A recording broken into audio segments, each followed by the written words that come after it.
And it just becomes this sort of competition inside offices that is centered around precarity. This idea that your job isn't necessarily safe because someone can come in and do it better than you. That you could at any moment be downsized by your company because what they privilege is growth, profits, shareholder value. There's no real loyalty there.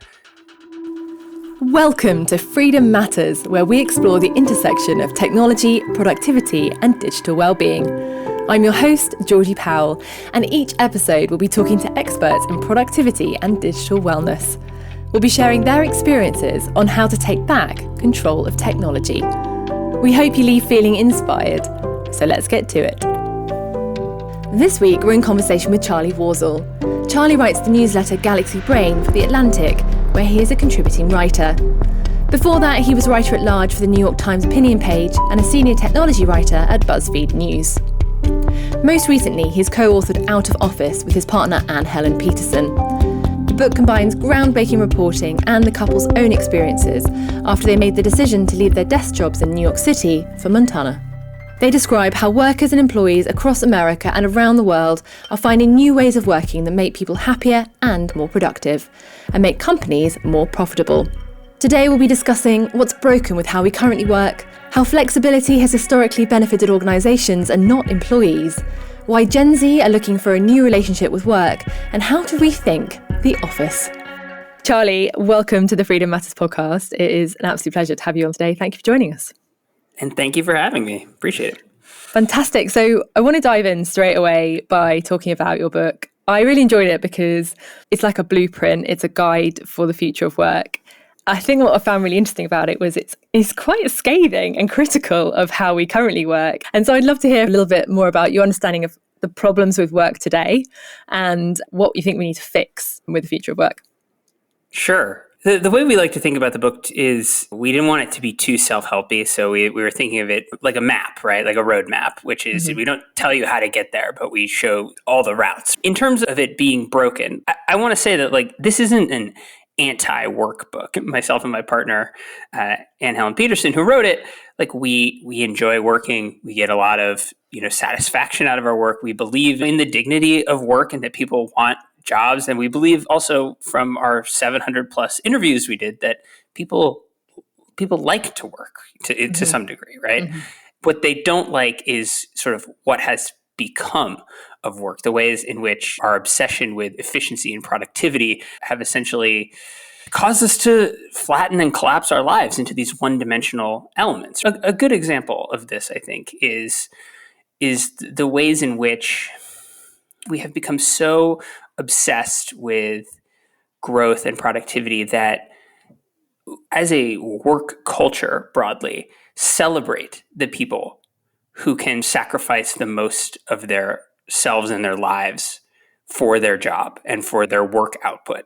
And what that ends up creating is a two-facedness in a lot of organizations. And the best example of this is this phrase that gets used a lot now because a lot of corporations want to show that we believe in a healthy work-life balance. They'll say things like, feel free to take some time if you need it. And feel free to take some time if you need it is a sort of, insidious phrase. It basically says, if you are the type of person who requires rest or requires a break, you can do that, but that you will be seen as that person. Yeah. And there will be other people inside your organization that don't, quote unquote, need it. And what that really means is who are willing to make bigger and more intense sacrifices. And it's a really toxic element because it then creates this very strange in-company competition to see who can be the person who can sacrifice the most. Because work culture has been so polluted with this idea of constant and perfect productivity that a lot of the managers and people who say, feel free to take some time if you need it, they don't take the time. So they don't model those types of behaviors. And it just becomes this sort of competition inside offices that is centered around precarity. This idea that your job isn't necessarily safe because someone can come in and do it better than you. That you could at any moment be downsized by your company because what they privilege is growth, profits, shareholder value. So if there's a downturn, and there's no real loyalty there.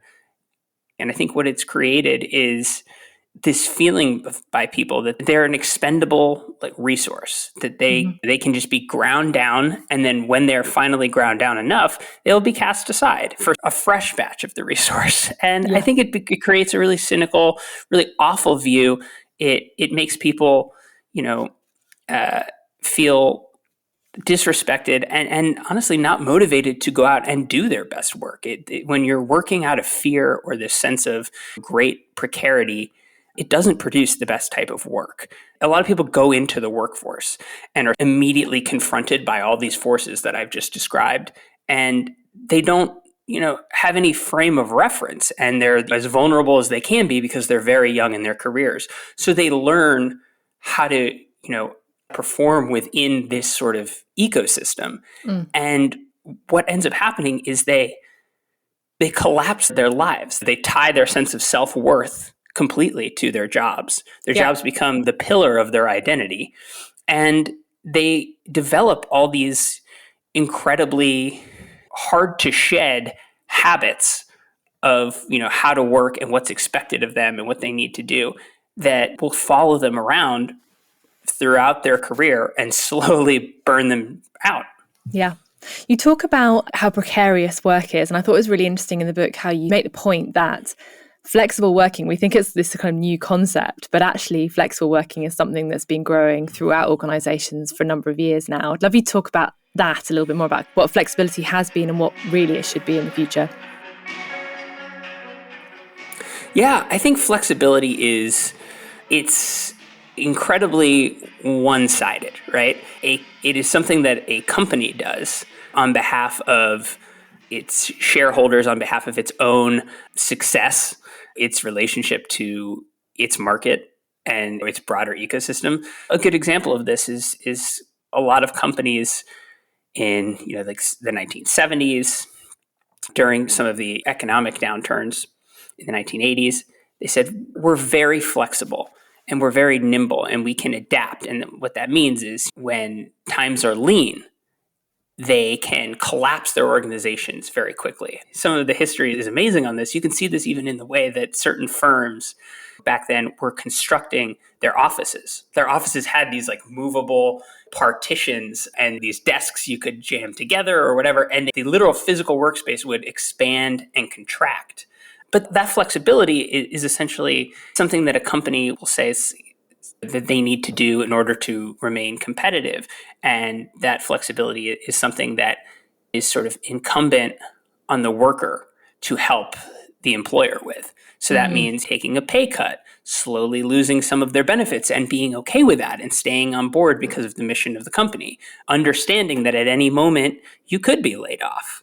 And the reason why I say it's one-sided is it doesn't ever really happen the other way. It's very rare that employers are flexible to the lives, the demands, the needs of its employees. I mean, a good example of this is when the pandemic hit. If you kind of think back to it, there was very little conversation about, okay, we need to take a moment here and really be mindful of our health and our families.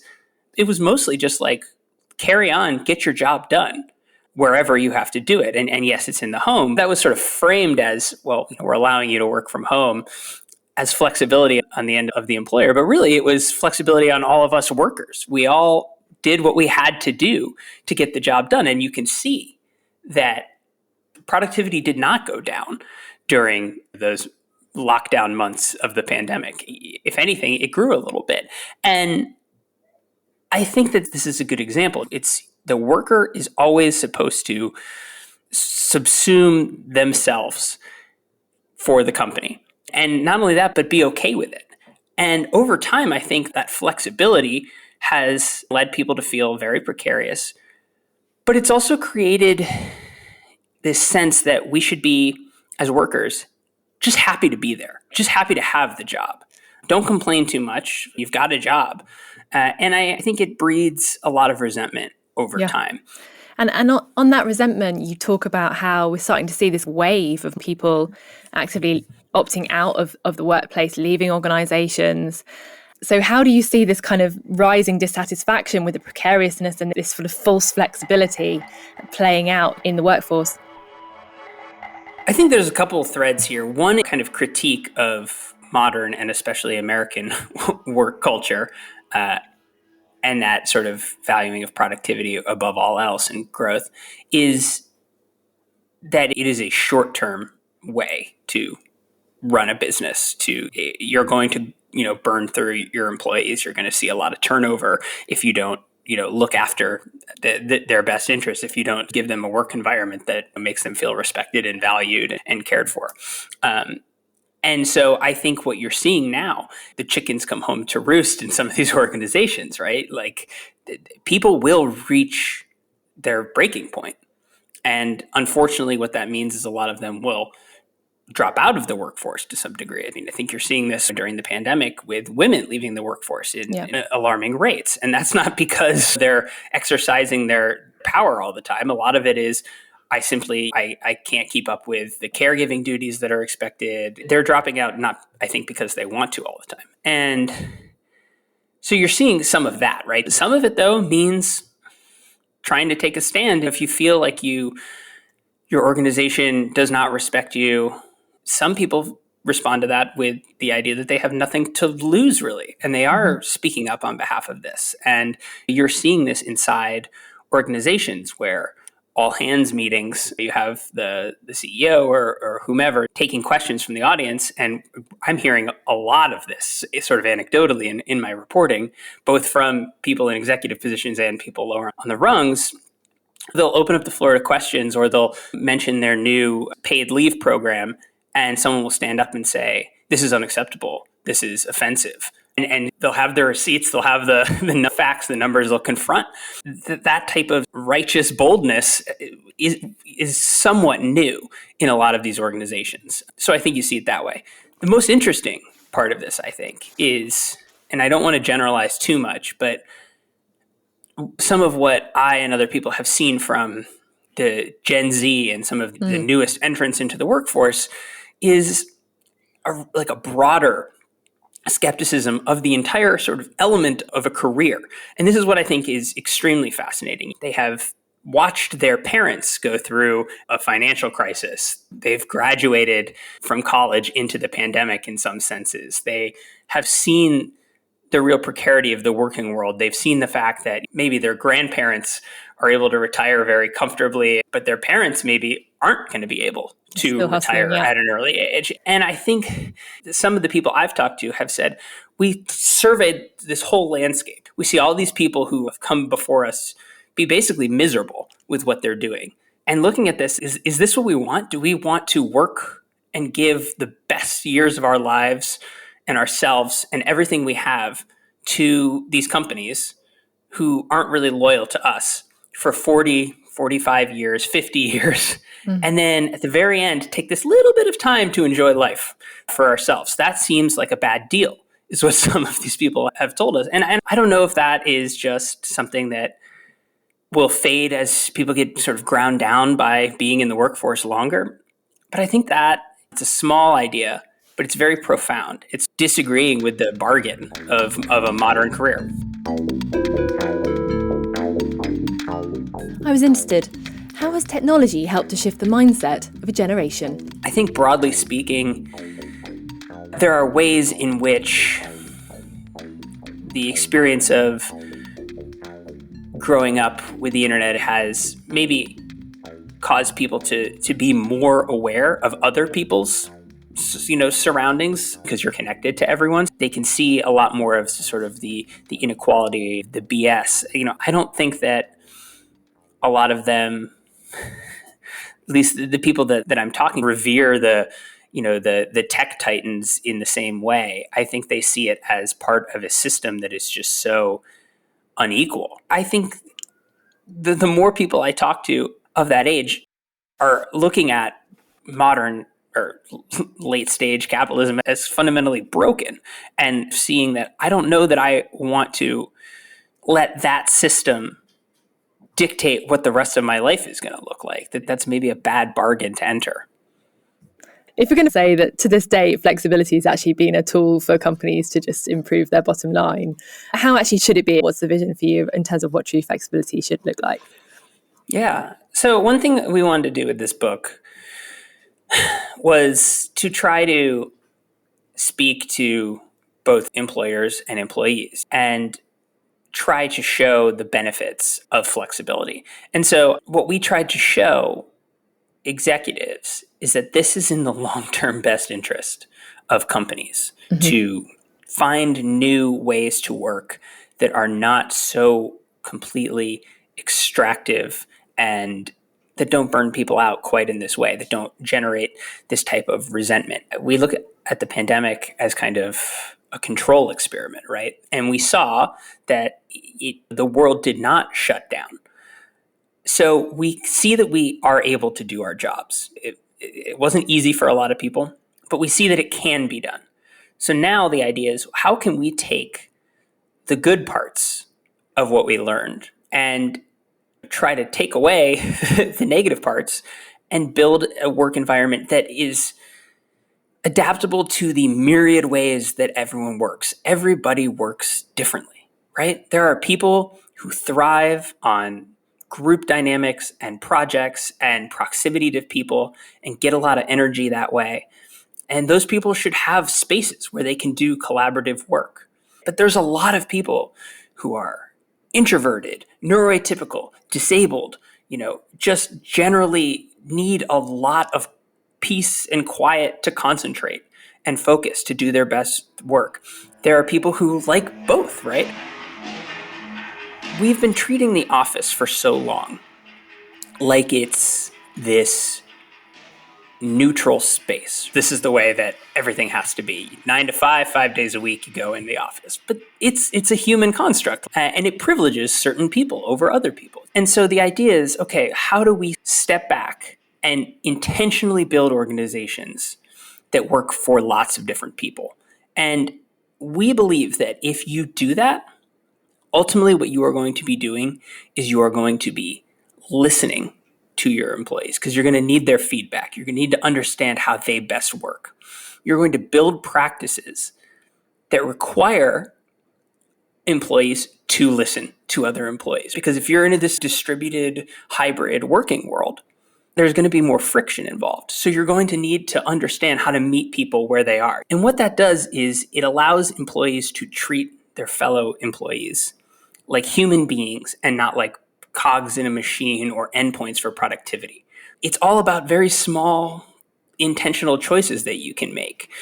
But what ends up happening is, I think, overall, a more equitable, more efficient style of work, and one in which people aren't bound to these physical locations all the time if they don't want to be.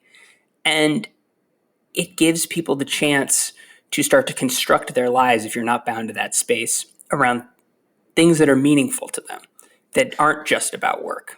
So I completely hear you. And it's really interesting to see this trend, this kind of movement towards sort of slow business. It makes a lot of sense from the employee perspective. But how does it fit within a shareholder capitalist system? I mean, how can you, as a CEO, marry the two? I think we don't even know, because very few people have tried. I really want to be grounded here. Like, I don't want to be super naive and say, don't be competitive. I understand that there's market forces at work in a global system, and you got to compete with China and all of these types of things.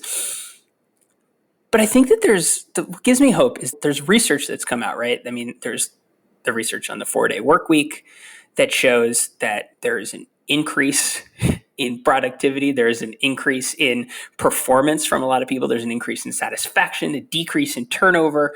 There's a lot of scientific research on the ways that the brain works that show that this constant grind, working extremely long hours, not taking enough time off, it's really detrimental to productivity, to worker creativity.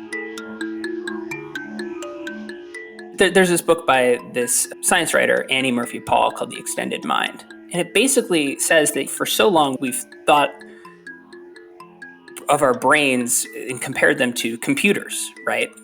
You just give it the inputs. It doesn't matter the set or the setting or how long the computer's been on. It just runs the program and gets you the same output every time.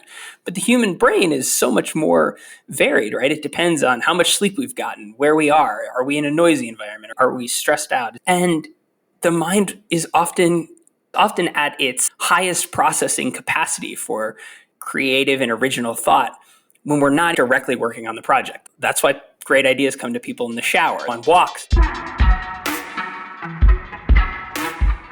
I think that has profound impacts on the way that we can become productive, on the way that we can be innovative, that we can build, dream up new things. And I don't think we've really tried that in the modern capitalist society. Yeah. That's what I would, say to people as a counter is, do you know what your workforce would be like if they had a little more time, if they were a little more rested? Do you really know what that looks like? And I think a lot of people, if they were being honest, would say that no, they don't, because they're too afraid to see what's on the other side of that. In the book, you move on to talk about how culture also has to be redesigned and how good company culture is actually one that's lived rather than just slapped on value boards and paraded around the company. I'd love to hear some examples of companies that are doing really well, like how you've seen good company culture really start to shift and how there is this new kind of idea of what culture can be like in business.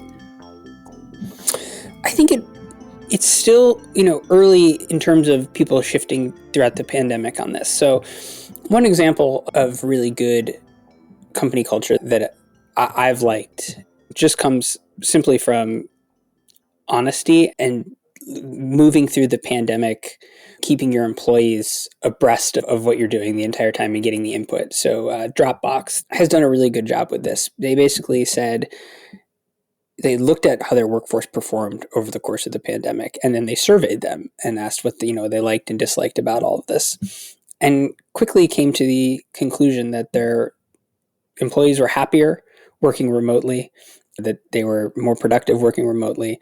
And so they switched completely from a generally in-person company to a remote-first company.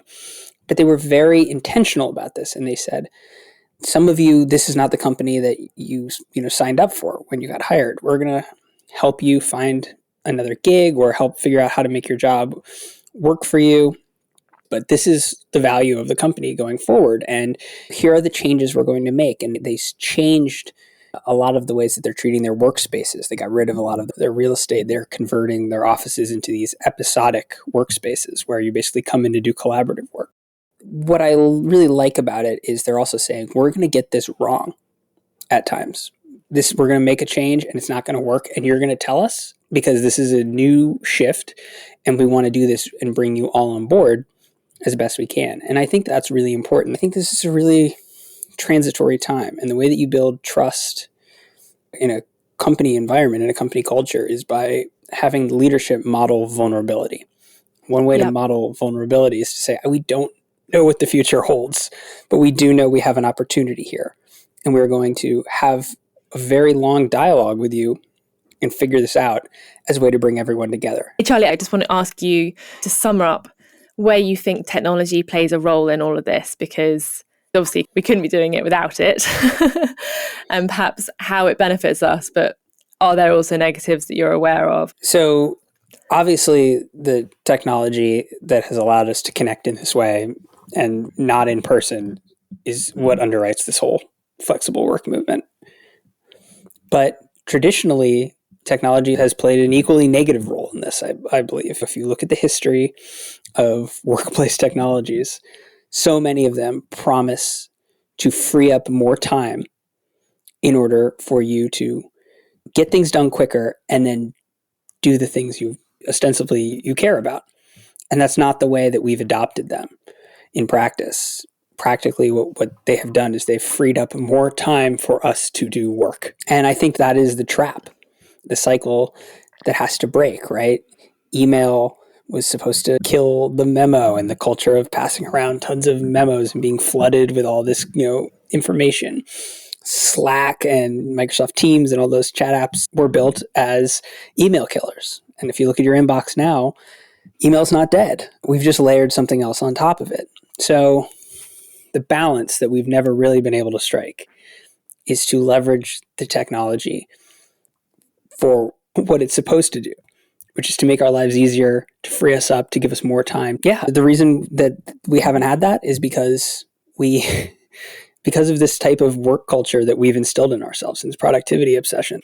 So if we can let go of parts of that as a culture, then we can actually use the technology in the way that it should be intended, which is to take burden away from us and give us time for the things that we value and care about.